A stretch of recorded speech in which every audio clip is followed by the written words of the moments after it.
Welcome back to the Life and Strive podcast. This is episode 236. This is a banter episode with the boys. We talked about my spring racing schedule a bit on this episode. I made a new marathon addition to the spring schedule besides Boston.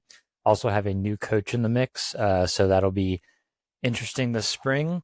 We talked about Danny's build to Mesa Marathon. That is in 4 weeks. And we also talked about Danny's got a half marathon this weekend.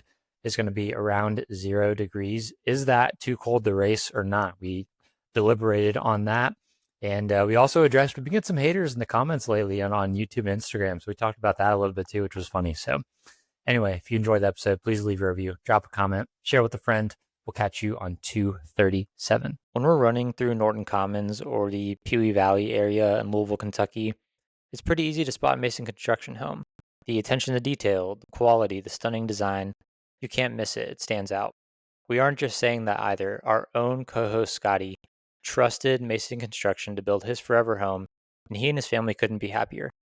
Don't tell Scotty this, but we're at his house a lot because we love the home. He's all right too, though. If you live in the Louisville or Southern Indiana area and are thinking about building your forever home or doing a remodel, there is nobody else to trust with this project than Mason Construction. The link to their website is in our show notes.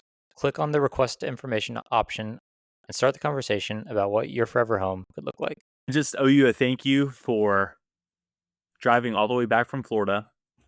You called me. You said, can we reschedule, push this to tomorrow? I said, man, tonight's my best night. And you said, you know what? I'm going to rally. I'm going to do this podcast. It's Banner with the Boys time. Welcome back. Episode 236 of Life and Strive podcast. Me, Scotty, and late Chris coming to you live. You know what, Danny? I appreciate that. That itty bitty bit of gasoline there, but unneeded. However, yeah, Danny said, you know what? I don't get to spend a lot of time with my wife right now because she's in residency. I think residency. I never know the right term. Yeah. She's in residency, which means she works frick load. She's on a 24-hour call right now. And he said, tonight's the night. So he was like, I want to spend time with her tomorrow. I was like, bro, easy. Book it. We're bantering tonight. Let's run. How's the drive home? Really good. Really good. Zero traffic. Rosemary Beach? Yeah, we went to Rosemary. Dude, holy crap. I have not been to like 30A. Like, do y'all know what Alice Beach is? I've heard of 30A. Dude, it's like a dystopian society. Like, it's crazy. Everything's white. Like, the building, everything is just like this white place. And everything's like, everybody's wearing like Prada and Louis Vuitton and Really? QALO. Yeah, dude. Everybody's driving Escalades. The houses are like, I mean, I grew up in Naples and it's a pretty rich area, but I don't know. It was like preppy rich. It was like new money rich. Something I've never experienced. It was a good time though. Yeah, 38 is high level, bro. Like all the like rich kids that lived in Anchorage growing up, they like all went to Seaside on 38, like just a bit down the road there. And like, yeah, like apparently that's what Norton Commons was like based off of, was that neighborhood. I heard this. Yeah, on 38 Seaside. Yeah, this. the houses are based on that. So and it looks just like it. Yeah.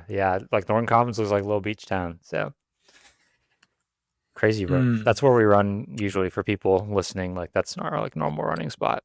If you see us say NoCo, that's where we run. That's also where Mason down there at all, Construction Scotty. I ran.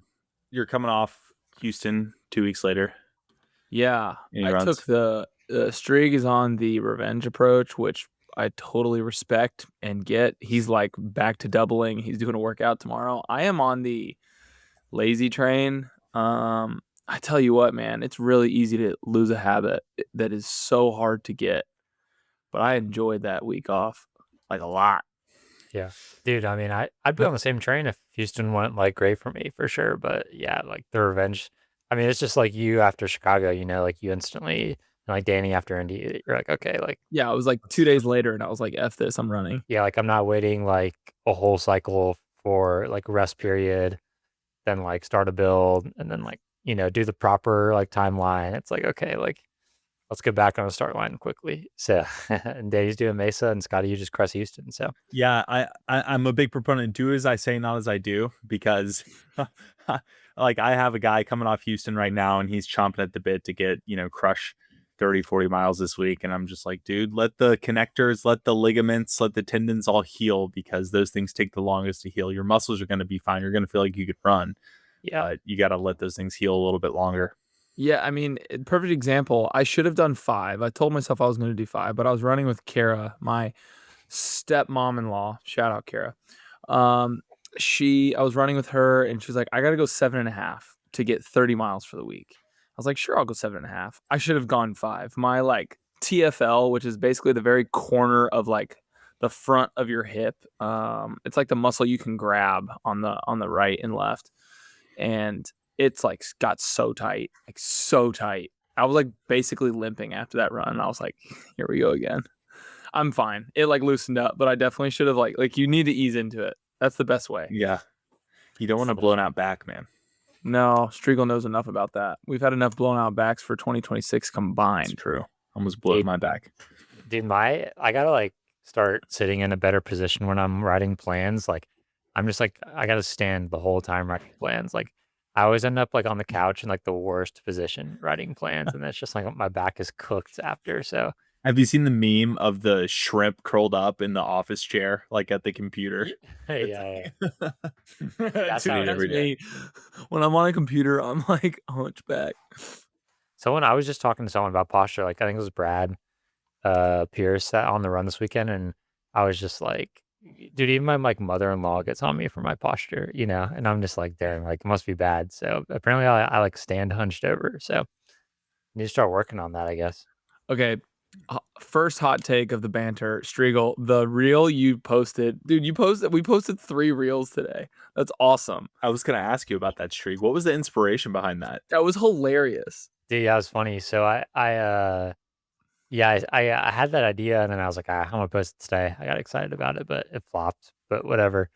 I saw like a video reel of this dude was like selling life insurance, and he's got this like funny Italian name. I love that guy. You talk about the guy who dances to the music, and then he's like, "Hello, Mrs. Herpenderbler," and she's like, "Who is this?" Yeah. And then she hangs up the phone. He's like, "Fall." Yeah. Then he just keeps dancing. Yeah. So I was like, oh, that'd be funny if like I was like, I still have my headset and stuff. So I was like, man, that'd be funny if I made a video like pretending to, because I can't film like an actual like conversation with some like that'd be kind of like, I don't know, invasion of like, I feel like people wouldn't like that. So I was like, I'm gonna make up some like people like and just fake some calls. But yeah, I don't know. I wasn't sure if it'd do well or not. It did all right, but it's got like 2,000 views. But dude, I don't even care if it flopped or not. Flop for our standards is just like not getting the amount of views as we have followers on Instagram. But dude, the best part of that was like when I like asked Scotty if like Rory can use his sauna. That I was like, oh, it's so funny. Hey, Scotty, can Rory use your sauna? Yeah, you're cool, bro. I like Connor Mance. You're like, yeah, we're gonna work in some double thresholds. We're gonna run on Sundays. Oh, you can't run on Sundays. Okay. Yeah, just absolutely slid in a solid Mormon joke. Yeah. So yeah, low key Mormon joke. So very low key. Yeah. So I don't know. It was it was funny, but maybe I'll try again with like a new list of callers. We'll see. So I don't know. Yeah, that was very good. Bravo. I want to see more of those for sure on the Life of Shred Instagram. That's the content I come for on the LIS Instagram. Is Striegel cracking jokes. Sure. Yeah, I gotta like I want to do the more like funny like business like stuff for sure. Just like what I'm doing day to day. Like yes. Like you should, dude. You're the funniest person out of the 3 of us by a long shot. And people think you're Mr. Serious Strieg, but for those of you who don't know, he's not. He's like the #1 troll on the internet. Yeah, I mean, yeah, I like I have like a very dry sense of humor for sure. Like I like use stuff like that. So yeah, I don't know. I'll have to think of like more videos like that where I'm just like pretending to do like day-to-day stuff that's like really stupid. So we'll see. Striegel, by the way, I haven't watched your newest YouTube yet. I want to watch it, but it seems like you're going back and forth between the McKirdy Boston build. Yeah. You solidified it, right? I do have a bib and hotel from McKirdy. Yeah, Pretty solid. It's solid. I don't have the flight though, so I'm not there yet. But yeah, I don't know. Like it's just like a great. I put out that reel like saying what should I do, but I already had the bib, so that was like kind of a farce. But um, yeah, like when did you get the bib? What's the story behind getting the bib? I think I bought it like like I don't know 3 or 4 days ago. So like Oh, you just bought it. I thought you had to be like gifted it or something. No. But like so they have like the sub 3 race on Saturday, and then they have the micro TQ race Sunday. Fortunately, Carney, who's one of the guys we coach, he just ran he ran 228 at Indy. 228, yeah. Yeah. And yeah, they let him into the DQ race, so which is cool. But yeah. So now I got a bib for the TQ race, and yeah, I don't know. I'm just gonna see how training goes over the next 6 to 8 weeks, and if I'm like feeling pretty good about it, then I'll rip it, and if not, then I'll wait a couple more weeks to run Boston. So, but I think I'll feel good about it. So we'll see. How many weeks out is that? I think it's 10 now, so it's not that far. So, what are you changing anything about your training, or are you just doing the same thing? Oh no, I Jacob's coaching me. Oh yes, you've mentioned this, and I haven't like dug into it. Yeah, it's in the YouTube thumbnail, isn't it? Yeah, I haven't watched it. I went back and forth on that a lot. I think like when you're going in between races and it's like pretty tight, it gets a little more like complicated for sure. And I don't know. I just wanted a second set of eyes with that, like, cause I just want like really freaking hard training for this. And like, I'm like, man, do I get back up to 140? Like, do I focus on something like more specifically this build, like speed stuff? And then like, like trust that my aerobic fitness was like so good for Houston. But yeah, so I had to talk with Jacob, and yeah, he was like we're still gonna do Wednesday, Saturday. We're not gonna change workout like days, nothing like that. And love it. He's just like he knows me very well. So what's his take on the 140-mile weeks? Jacob is a high mileage guy, but he's like US pro high, which is like 110 to 130. Yeah. But he's not 140. He's not Japanese high mileage like you are. We're gonna like this week I'm just doing like 80 to 85. But then like we'll do like 5 to 6 weeks between like 100 and 120. So we're not gonna go over 120 for McKirdy. Granted, like, for Berlin, maybe a different story. I don't know. But yeah, for like I've like stacked enough like huge weeks that I don't really need anymore. I need to focus more on like, and what he wants me to focus on now is like, let's get your like sub marathon like pace stuff like faster now, because like your aerobic fitness is like huge already. So he was like, we just need to make 520 pace feel like so easy. So we need to like focus on 5 minute to like 5:10 pace a lot. So like every Wednesday, pretty much like that's what I'm gonna be focusing on. So, and we'll which just see for you is past threshold now. That's like critical velocity stuff, right? Critical velocity, VO2. Yeah, so it's gonna be mostly that on Wednesdays. So you can go. Okay, all right. I'm curious about this. So when you're programming an athlete's plan, you can just stack VO2 and critical velocity workouts week after week after week, and it's not going to bang them up.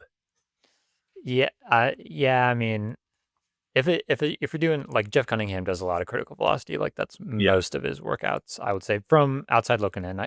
Correct me if anyone listening if I'm wrong, but I think if you're doing one midweek workout and then like your long run is, anything between like steady marathon pace type stuff, like you can do that like midweek every week. It's just like, but if you're doing 2 midweek workouts plus work on long run, then it gets a little more like, that's where like my stress fracture came in, like, I think. But yeah, so you can do that every week, midweek, as long as you're only doing one other like effort, which is on the weekend, or at least like 2 days apart from that effort, I would say.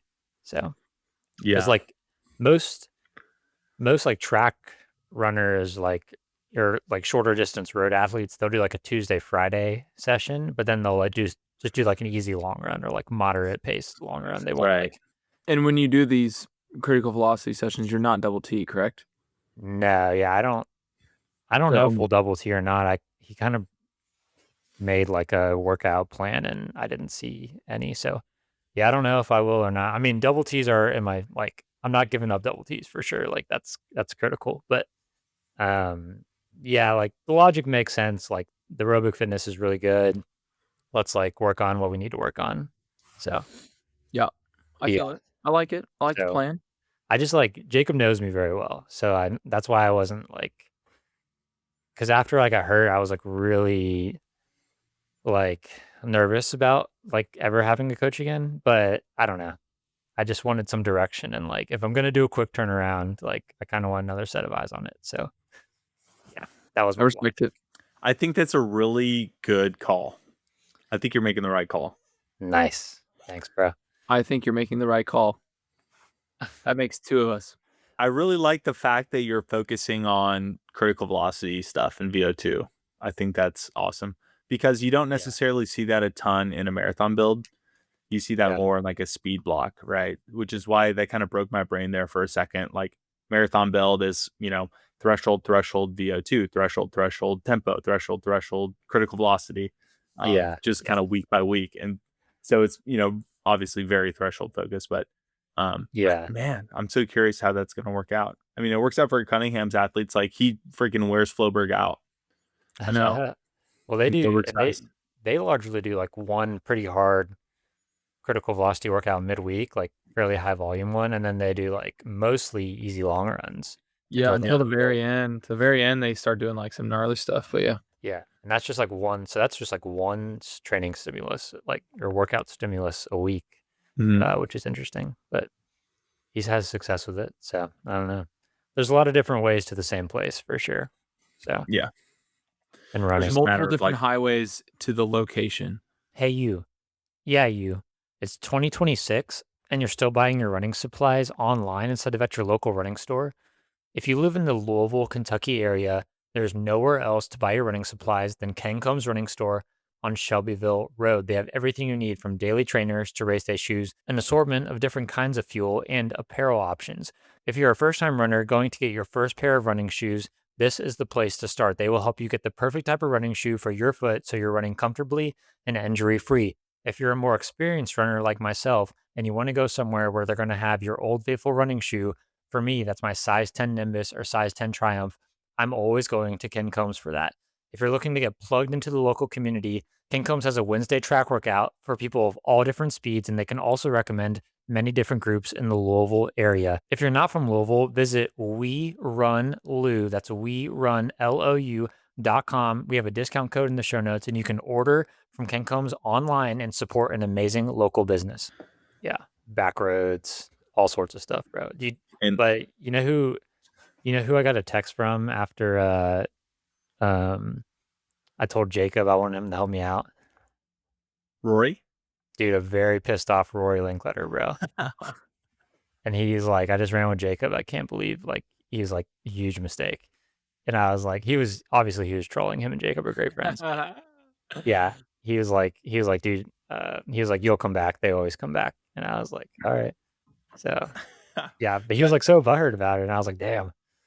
That would be a sick collab, honestly, if Rory coached you. Dude, but it's like, yeah, like I'm sure Rory would do a great job. He like coaches a lot of really good runners. Like he coaches like a 213 guy, like 217, 219. He coaches a lot of good runners. But like, it's like that's just going back to like the same thing that got me hurt in the summer is like someone that like doesn't know me as a runner that well, and just like I don't know, like Jacob like ripping you. Jacob's known me since I was like 15 years old. Like I've been training with him for like a long time. So he knows like what's going to get me hurt, what's not, what I'm good at, what I'm not. So like that was like kind of like the only choice in my mind was like him or go back to Thomas. Cause like they know me. I cannot afford to get hurt again. So I was like, this just makes sense, so. Yeah. You got to go with your day one, dude. Yeah. So. Which is me. I'm butthurt. Yeah. Sorry, bro. Should have been you.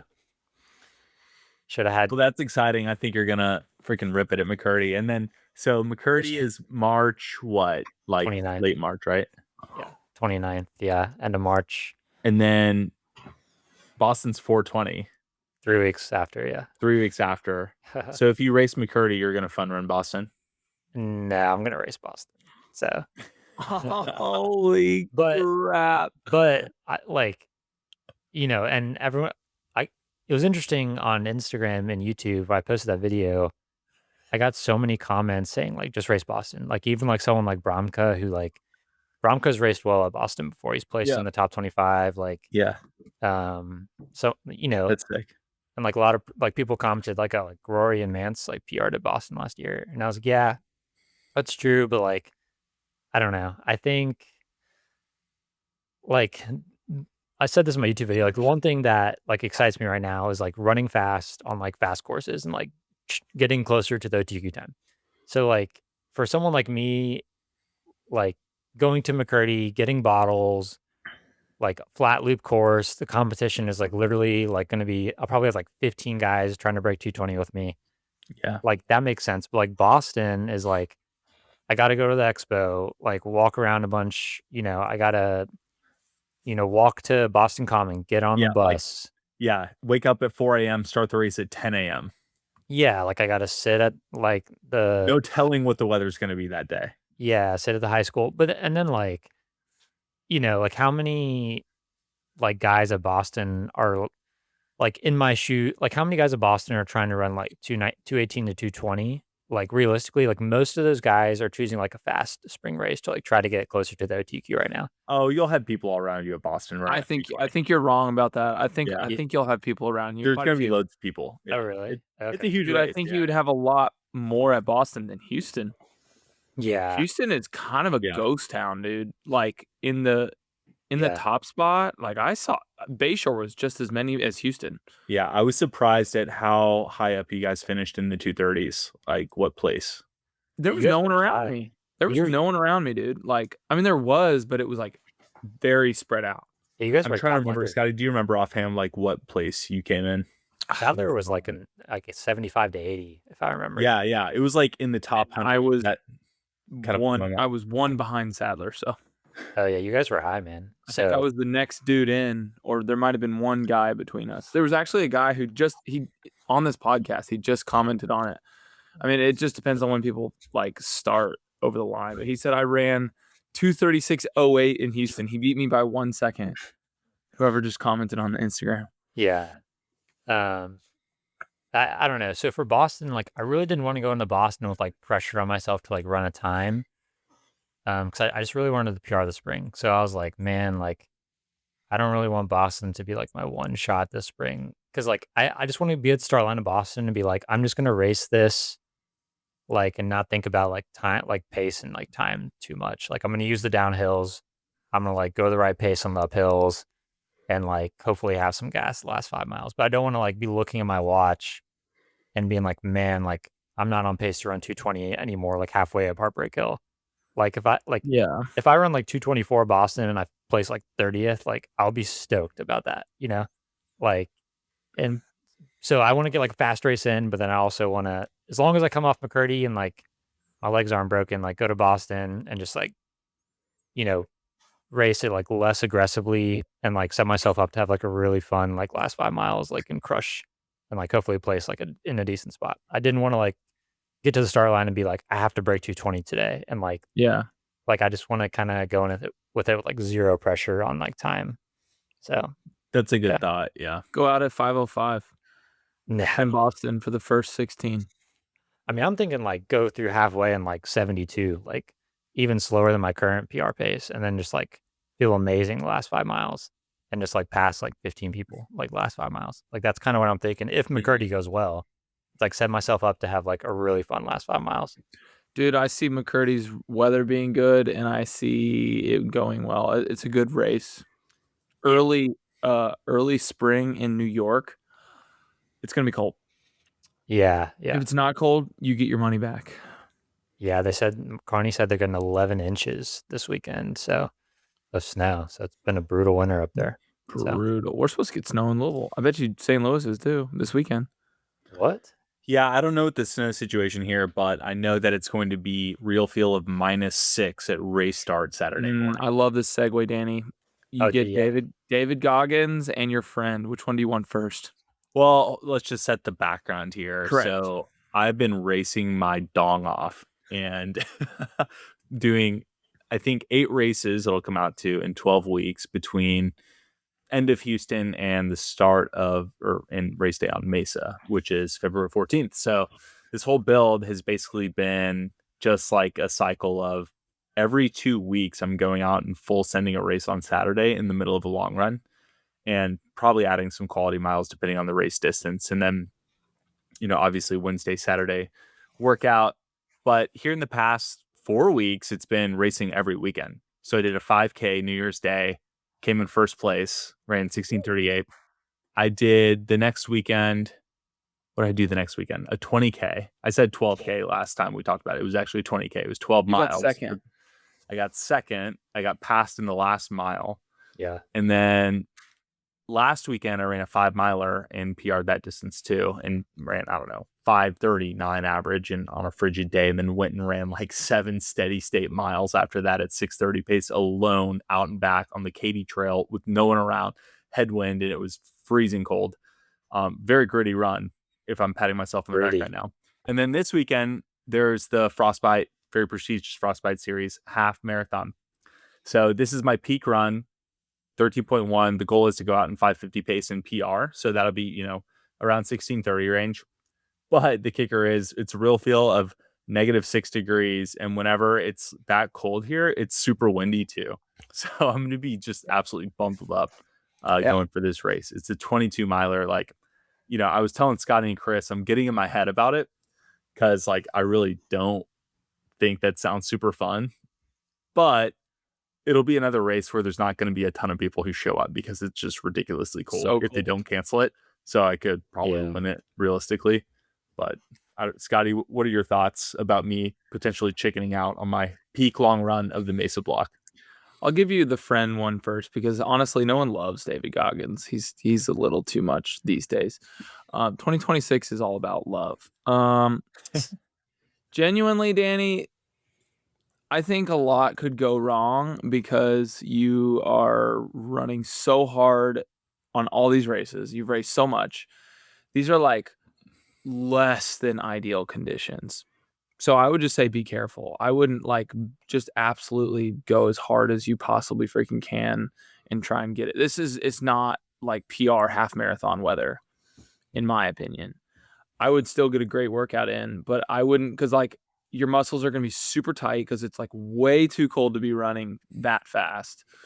And I would rather you have a great race at Mesa than try and win a half marathon in -6 real feel.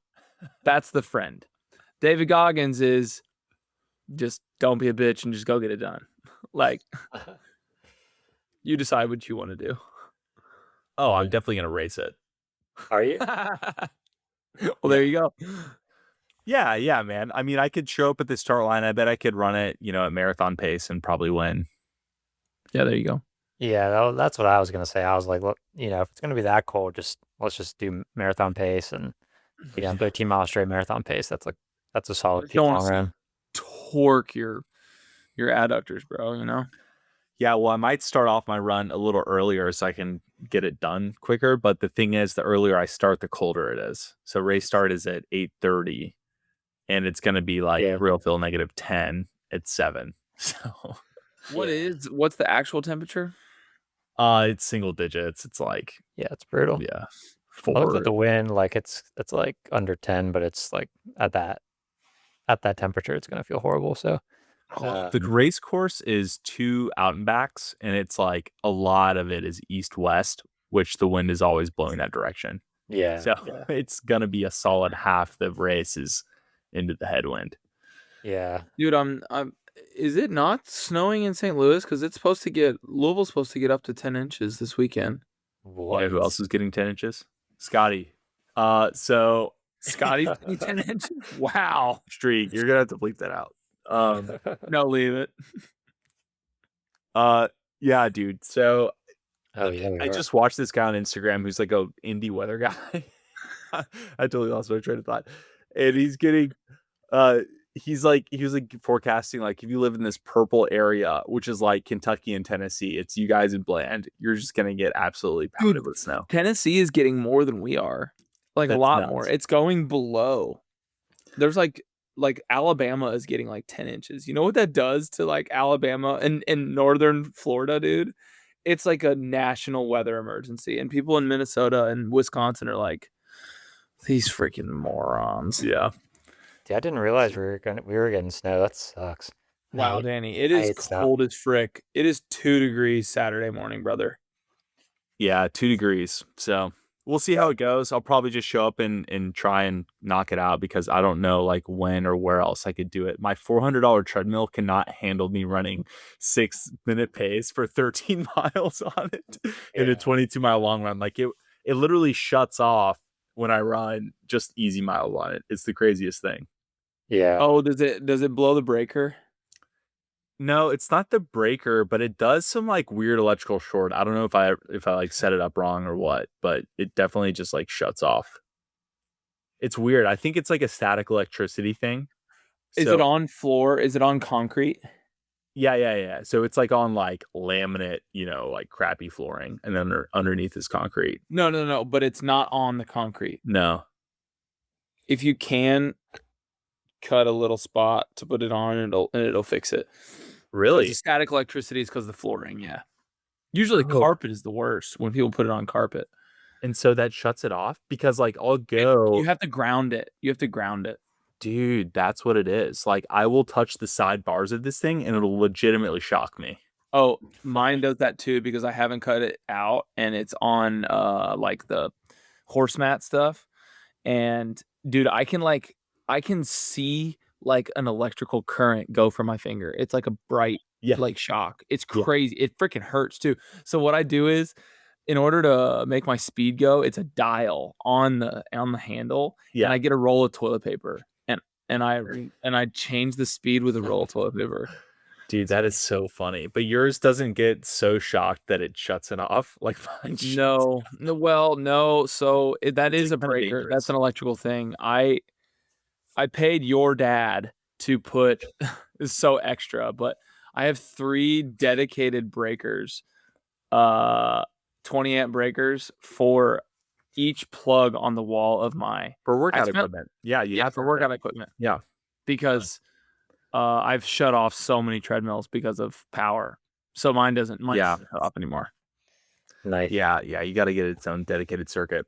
But the old Nordic Track T650 or whatever it is, man, pretty good purchase. It saved me on a lot of cold runs, but not good for the 22-mile peak long run. No. Dude, I love them. That's what I use my Nordic Track for, is just like doubles where it's like dark, cold, whatever, like 30, 40 minutes on there. Don't, all good. Watch the TV show.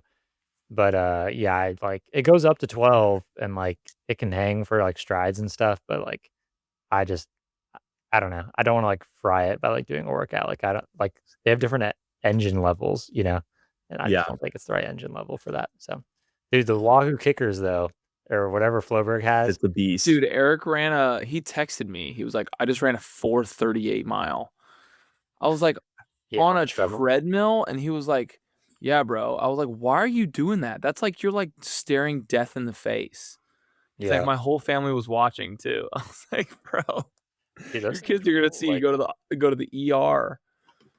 So I coach like some people in Minnesota, and some of them have like Evan, who we met at Houston. He's got one of those, and like he can rip like any session I give him, like VO2 or whatever. Like it'd be so nice to have. They're pretty expensive though. They're like, I don't know, 4 to 6 now. Yeah, they were on sale a bit, but like anywhere between 5 and 7K you're looking at. Like, man, you could do anything on that thing. Like that would be awesome. I ran on Eric's for a little. It's very nice. The coolest thing about the Wahoo is, man, I hate free ads, but the coolest thing about the Wahoo is the speed. It goes from the speed, the acceleration and deceleration, I guess, but it can go up to speed extremely quick and then it stops like almost immediately. So you're not like when you finish your 800 rep, you're not like cranking it down and then it takes like 10 seconds to get down to easy pace. It's like nearly instant. It's just like stop. It's almost like it has a break. Whoa. Very cool. Yeah, that is cool. Yeah, mine does take a minute to like when I do strides, it's kind of awkward because I'm like, man, I'm still running pretty fast, even though I'm done with my stride. Then finally I get down. So, hey, Danny, I got a question for you. Yeah, this tells a lot about a person. So think carefully. What's your Chick-fil-A order? I was just talking about Chick-fil-A this morning with my boy Shank. Love that guy. Order. Dude, they had this like pretzel bun pepper jack cheese sandwich that was seasonal. That was pretty good. whoa. But typically I go spicy chicken sandwich. I was hoping you would say that. You passed. I go spicy chicken too. Yeah. I got 2 today. We stopped for Chick-fil-A. Sometimes you got to go Southwest salad though, just to, you know. Dude, I didn't know feel Chick-fil-A healthier. was crunchy certified, bro. It's not. But we've found when we're traveling, it's just the easiest and the quickest. Yeah, dude, I will die on this hill that it's like a much healthier option than like McDonald's or something like that. Like some people are like, oh, it's still fast food, but I'm like, there's like categories to fast food, and Chick-fil-A is like on the healthy scale, like way different level than McDonald's, Burger King, Wendy's, Arby's, like all those, bro. So real quick, I just want to gas my kids up. I am so proud of my children. We have the hands down the best travel kids in a car out of anybody I know. In the comments, chat, tell me if I'm wrong, but we stopped 3 times on the way back. Once was because of me. We only needed to stop 2 times. One was because of lunch and one was because of fuel. On a 10-hour drive, we made it in like less than 11 hours. That's crazy with 3 kids. Just saying. Anybody? You don't have kids. Anyways, just want to say, for those of you who have kids, my kids are great, and I'm very thankful for that. They don't make a peep. Very little fussing. It was great. Danny, before we wrap this bad boy up, I have another question for you. What's up, man? Mesa's 4 weeks away. Yeah, I texted Scotty off the pod. I was like, dude, ask me about Mesa. I want to talk about Mesa more. So Scotty's doing me a solid. I'm asking you about Mesa. Danny, I want to know 3 things. How's your training going? Yeah. Do you have a goal time? Like, what is your goal? Yeah. It doesn't have to be a time. What is your goal for Mesa? And that's the only 2 questions I can think of right now, but I'll have a third. Answer the first 2. How's training going? Okay, so training's going really well. The fun thing about this block, I've really switched up 2 things. Number 1 is all the racing I'm doing and just those hard efforts. I feel like I'm getting a lot of critical velocity work in, like I was talking about with Jacob, just kind of differently from racing. And then number 2 is like I've really kind of locked in on the chicken and rice method. So I've lost an average of, I think, 10 pounds since I raced Indy. And I raced Indy at, my weight fluctuates so much. So I raced Indy at like 205. And then I am, what do you guys, Chris? I don't know what he's saying. Yeah. So I'm 195 now, and like paces are just feeling easier. Now I went for a run this morning and it was fasted and I felt like death. Like, do you ever go on fasted runs? Because they dude, I never do it. I hate it. That's why I ran 11 miles this morning in single digits fasted, or I guess it was 11 degrees. And I was like the longest run of the block, it felt like. But I'll be damned if I didn't lose half a pound on that run. I bet. By the way, not advocating for this. All I'm saying is that you like the classic BMI of an elite runner is a lot lower than mine. It's not because I'm, fat. It's because I'm just like a big dude. So yeah, I used to come home and like, speaking of Chick-fil-A, dude, I would, after a 20-mile long run, just give myself a free pass to eat whatever I wanted that day, because that's kind of the common knowledge that you hear on, Instagram and stuff is, yeah, like eat as many carbs as you can, like eat protein and everything. Well, like, okay. So I took people up on that, and I would order like 4 things from Chick-fil-A, and I would gain weight during my marathon blocks, and it'd be like, oh, this is awesome. Like I can eat whatever I want. I'm a big dude, so I have to fuel more. right? Which is like true to an extent. It feels like you're talking directly to me. Marathon training is simple. Train to your fitness level, go easy on easy days, and push hard on hard days, and never skip your long runs. But how do you really know if you're getting the most out of it without a clear view of how your body's responding? That's where the QALO QRNT Smart Ring comes in. Engineered by QALO, the pioneer in silicone rings for hardworking, active lifestyles. I've been wearing my QALO QRNT Slim Ring for about 6 months now during my training, and it gives me the clearest picture of my movement, vitality, and sleep compared to any other health tracking device I've tried. By focusing on these metrics, I can easily spot if I'm overtraining or nailing the right intensity for marathon prep.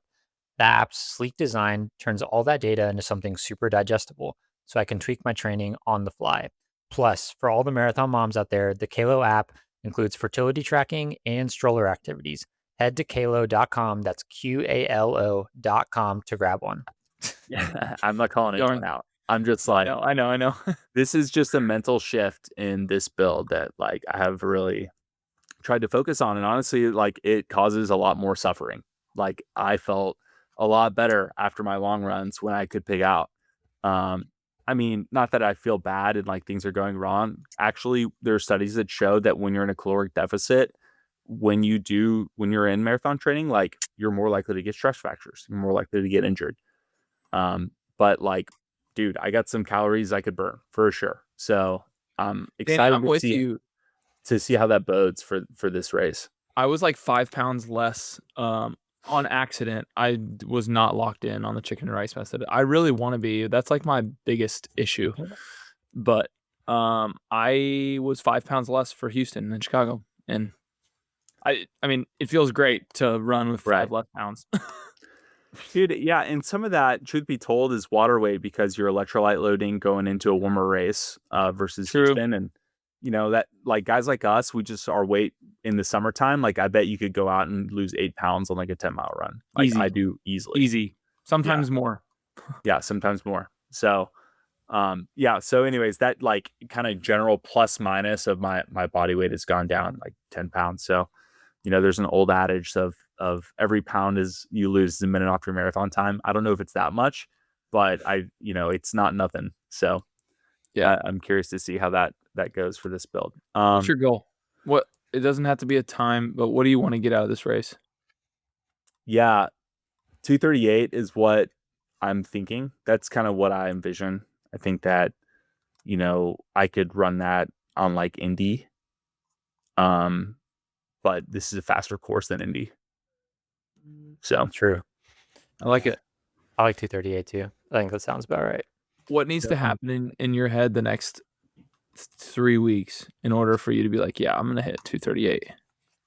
Oh, I mean, like the hay's in the barn, dude. I don't think that I need to blow anything out of the water. Like I'm PRing every distance I race. I'm nailing every workout. Like I feel great. You know, I just need to stay consistent, stay healthy, and like I'm good. Like if I were to go out Saturday and have to cut my run short because I get frostbite on my face to like 12 miles, I'd be like, okay, that's fine. Like I'll try and get, you know, more on my treadmill, but it's not gonna, like, I'm not fretting over that at all. Yeah. So. That's a good headspace to be in. That's exactly what happened to me in Houston. I got that sickness and I didn't hit my last long run. It's 10 steady. It's 10 or 12. I think it's 10 or maybe 12, and straight up didn't do it. And I was like 15 miles less that week. And I was just like, hay's in the barn, it's okay. And I just didn't freak out about it. Yeah, that's kind of maturing as an athlete too, right? Yeah. You've done this so many times. You're like, all right, one long run's not going to kill me. So, no. Yeah. And when people from the outside in, when they're like, you're probably better off for it. Honestly, they're right. Like, you might be better off for it. You might be better off not hammering another long run and just like relaxing. And I laid in bed all day that day instead of running 18 miles. I ran 0 miles that day. So, yeah. Granted, I was sick with the stomach bug.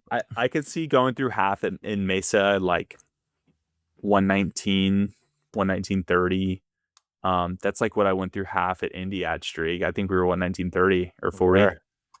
Spot on. And yeah, I held on for, I think, until mile 16 at Indy, and then before the wheels fell off. But, you know, this one's interesting because the first half is net down, like very big net down. and then actually there's a 2-mile uphill between miles 4 and 6 or something.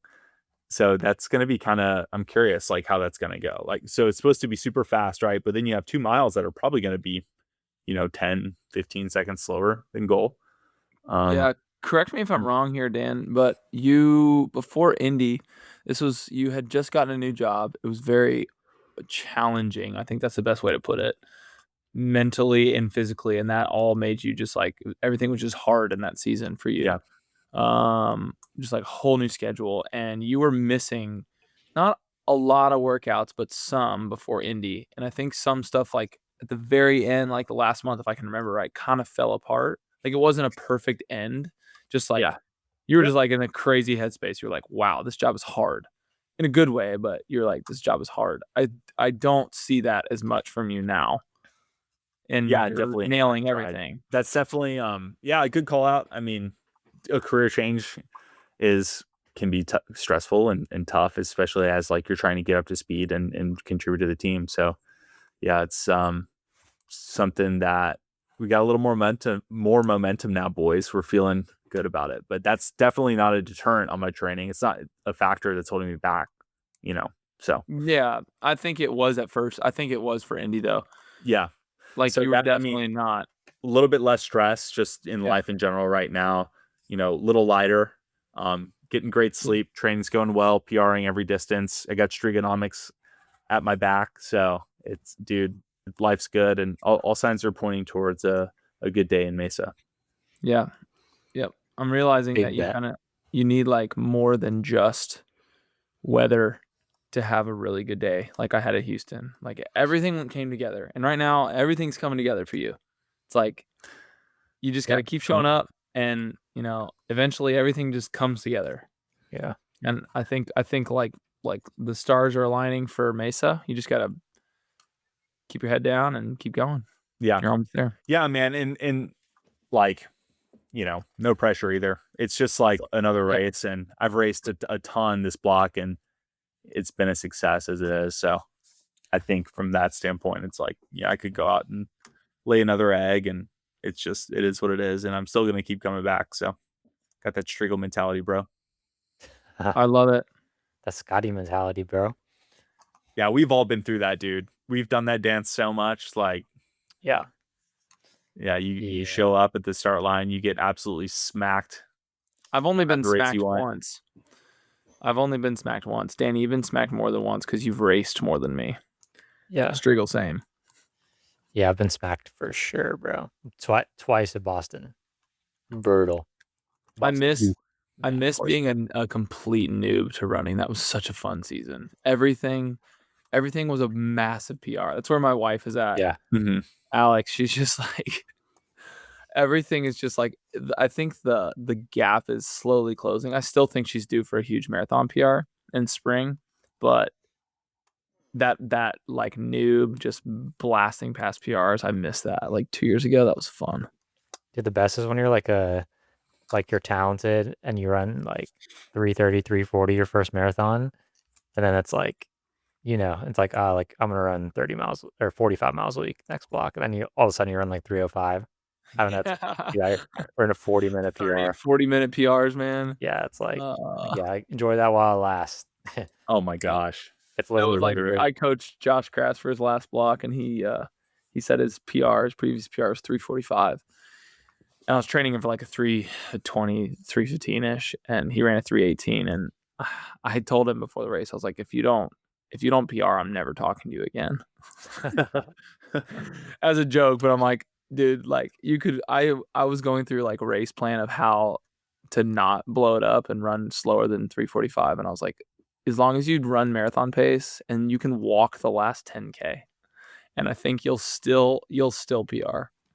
It's like, I can do that. Dude, Scotty, is it true that you have some coaching spots available right now, bro? I do have some coaching spots. Wow. If you want to be coached by Scotty Scarce himself, drop a comment. He's available. I'm actually available. I have 3 spots to fill.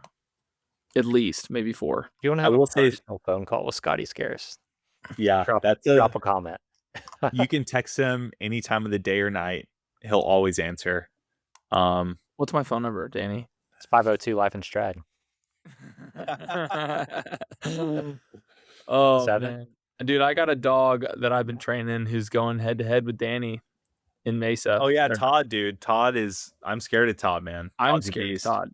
I had to put up something big at Houston. He might beat me. Todd's gonna run at 236, dude. Like I Todd think is he so is. fit. Yeah, yeah. Trust me. He's telling me we're gonna go step for step in Mesa. I'm just like, bro, I follow you on Strava. You don't have to gaslight me right now, Todd. Dude, we got a big rivalry on the team right now too. Felix and Gustavo. Felix Gustavo, bro. Major rivalry on the team right now. Is it a secret rivalry? No, it's real. Yeah, it's happening. I mean, I think it's like it's all fun and games. Yeah, like it started as a joke, and now I think like one party thinks it's a lot more of a rivalry than the other does, and so. Oh no, it's real, bro. I'm here for it. As long if it's gonna make them both run faster, I'm here for it. So. Hell yeah, yeah, that's good. I like that. We can play it up. Let's play it up. Yeah, well, we're gonna play it up. Dude, the last thing I had was, why are we getting so much hate in the comments, bro? Lately, I can't believe. Can we roast that hater who just tried to just derail me? Yeah, please. I can't believe the comment section on Instagram and YouTube lately. And the Spotify, it's out of control, man. We got haters like crazy now. This dude was upset that I forgot who said it, but someone said they took Nomeo while they're like using the bathroom. It's me. Yeah, and we were out like, and they were like upset. They were like, "That's how you're gonna like." Well, first of all, like Nomeo doesn't officially sponsor us at the current moment, so like we're just like saying we like it in general right now, right? But like, so this guy was like, "Oh, like I don't like how like you're doing your Nomeo sponsorship," and I was like, "Dog, like." So I commented back and I said, "Let me know how your Nomeo partnership goes, bro." Like, I don't know. Yo, I got something to admit. That was my burner account. Yeah. Was it actually? No. No. Okay, I was gonna say, damn, Daniel. But then the dude said like, no, here, I'll read it. You don't have to read it, dude. Don't give him like airtime. People like want to be read on the podcast. You know what I mean? Don't like your breath. You're right. Let's read a positive comment. Kafuzi said, "Glad to hear there's been growth. Channel is still underrated." Yeah. Dude, Kofuzi loves Life in Stride. Life in Stride. He's like a huge like fan of our YouTube. Kofuzi, come on the pod, bro. Come on the pod. Yeah, that's your formal invitation. I commented back to him to come on the pod, but he never said anything. So we got to DM him. It's not serious in the comments. We got to DM him. Have we? I don't know if we have. Dude, that's how we got Adam Wood on the podcast. Through comments? Yeah, the comments. He was like, "Let's do it." Yeah. But by the way, that episode has done properly well. Dude, yeah, I think I need to like, the haters aren't getting in my head, but I just need to like quit commenting back for sure. Like, yeah, I think we're at a point now where we can just like let the, leave it alone, Yeah. Yeah, like, and that guy like said like Scotty, he was like talking too much in that pod. It's like, dude, like, I thought that was a great pod. And like we told that guy he should start coaching, and he like, he's starting to coach now, and he like picked up several, like, cause I told him, I DM'd him and I checked it on him, and I said, how'd it go? How'd the response go? He got 22 people. And he's one of the best. Well, we're like, dude, like, you're like one of the top American guys at Backyard Ultra. This is a super popular event. Like, you have 38,000 Instagram followers, and like, you clearly know what you're doing, because like he's gonna be top 3 at the BPN like Backyard Ultra, and we're just like, dude, like you have this like knowledge base, and you're like really good at it. Like, people want to be coached. It's a very popular event. Like, just put a feeler out there, see what happens. And sure enough, he was thinking about going back to like part-time work and stuff. We're like, dude, no, like, try this first. And for what it's worth, I did say, will you coach marathoners? And he said, no, I'll just give them to you all. Yeah.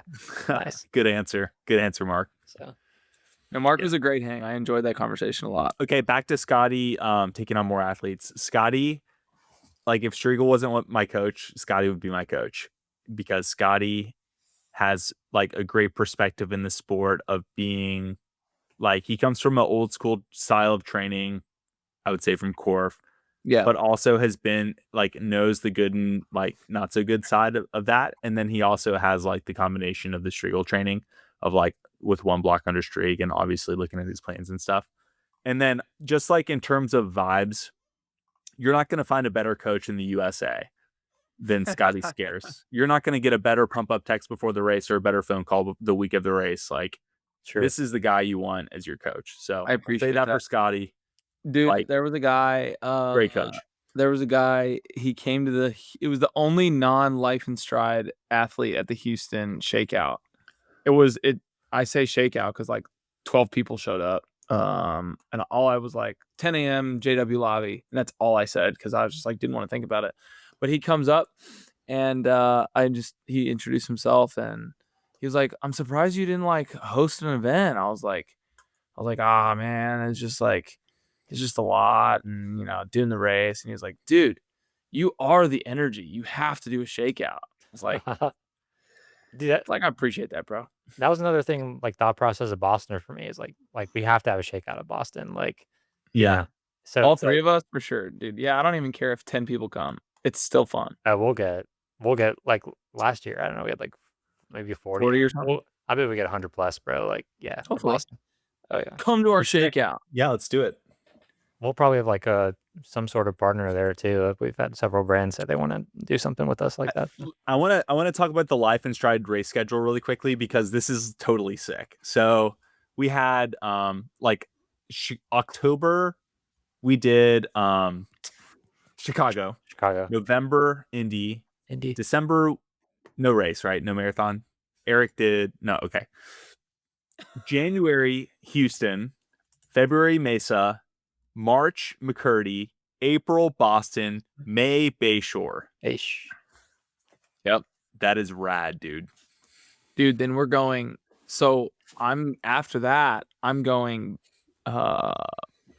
Berlin. Likely I'll be at the Twin Cities Marathon. Really? Wait, pause. I'll be at Chicago spectating. I'll be at Indy, and I'll be at CIM. And I'm doing Bourbon Chase. And Strieg's dude, we're doing Bourbon Chase. And so is Danny. Yeah, we're going for the record, bro. We're going for the course record, bro. The weekend after Berlin, I'm going to be so cooked. Dude, I don't know how you're going to do that. Give Strieg the, what do you call it? What's the hard leg? What's it called?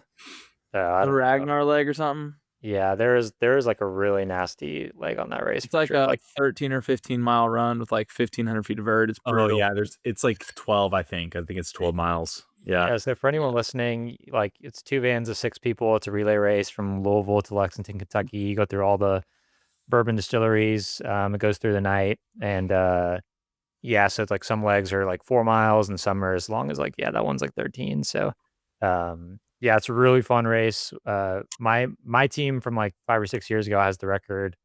It's a pace record, like not a time one. It's like 5:42 pace. They change the course every year, so. Yeah, but like the record 5:42 pace, I think, is the record time. So that's like a pretty tough shift though. Like by the third leg, like you are not feeling good at all. Like you have no sleep to do if we're gonna hit that.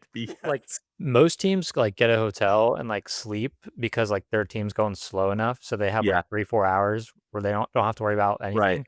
If you're going sub 6 pace, like you can hang out in a hotel for like 90 minutes probably. Yeah. Like an hour, like get some food, whatever. But then like you're back on the road going to the next spot because your team's flying. So it's like pretty go. So our drivers are like I wish I could do it, but we're gonna have to definitely have Cheston sign us up ASAP before we release this pod because spots are definitely gonna fill up after this. Yeah. Oh yeah, for sure. Dude, we're gonna need a fun team name and stuff too. I have no idea. We'll think about all that. So I just thought of the most inappropriate name that I can't share. Okay. Like wow, I don't know why that came to my head. You drop a comment, leave us a comment. What should our Bourbon Chase relay team name be? Drop a comment to guess what Scotty's name that he thought of was. It's so inappropriate.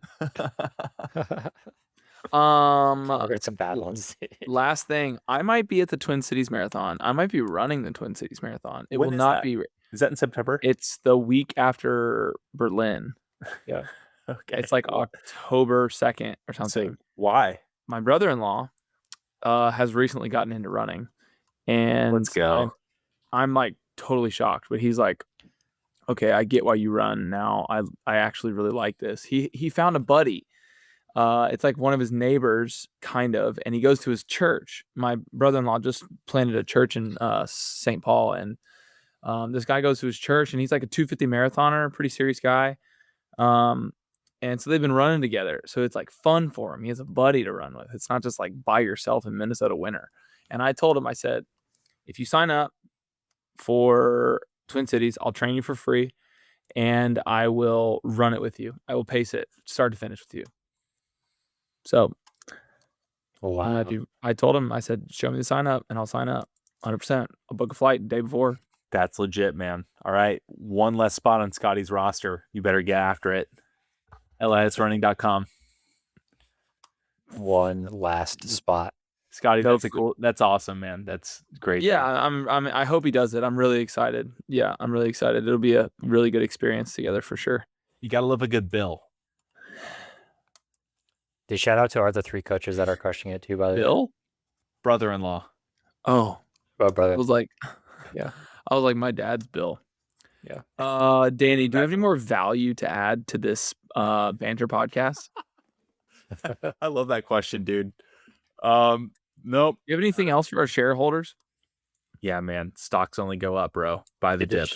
Dude, shout out to our other 3 coaches, Stotterman, Kendi, and new coach Allie.